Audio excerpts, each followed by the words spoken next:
अगर आपको रात के अंधेरे में एक सुनसान हवेली के अंदर जाना पड़े और पता चले कि वहां से आज तक कोई जिंदा नहीं लौटा, तो क्या आप जाएंगे?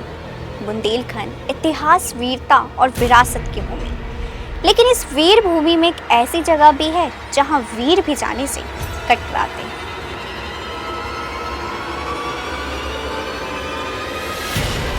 बुंदेलखंड की काली हवेली।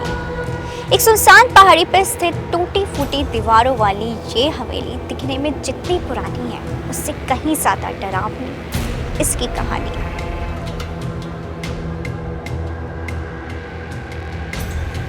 मध्य प्रदेश और उत्तर प्रदेश की सीमा पर स्थित एक छोटा सा गांव मऊरानीपुर। यहाँ से कुछ किलोमीटर दूर एक वीरान टीले पर बनी है ये काली हवेली।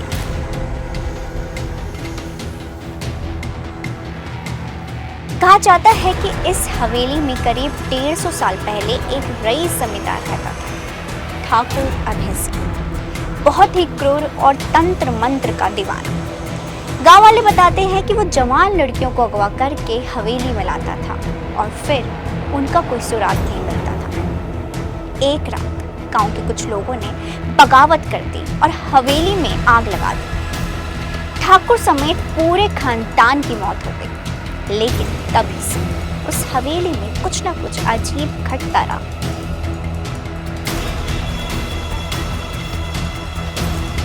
गांव वाले का कहना है कि हर अमावस्या की रात वहां किसी औरत की चीखने की आवाज आती है। कभी कभी लाल साड़ी में परछाई हवेली की छत पर दिखती है। और सबसे डरावनी बात, जो भी इंसान रात उस हवेली में गया या तो कभी लौटा नहीं या पागल होकर लौटा।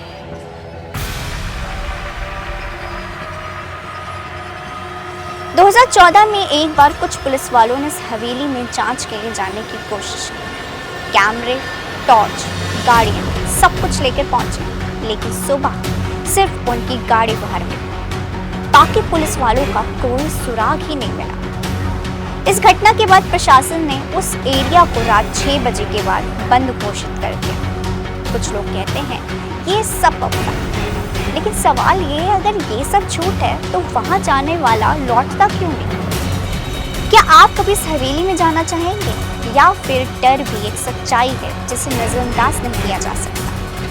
अगर आपको लगता है कि इस काली हवेली के पीछे कोई अधूरी यात्रा है तो कमेंट में लिखिए। सच्चाई सामने आनी चाहिए। और ऐसे ही सस्पेंस हॉरर कहानियों के लिए जुड़िए इंस्टा फीड के साथ।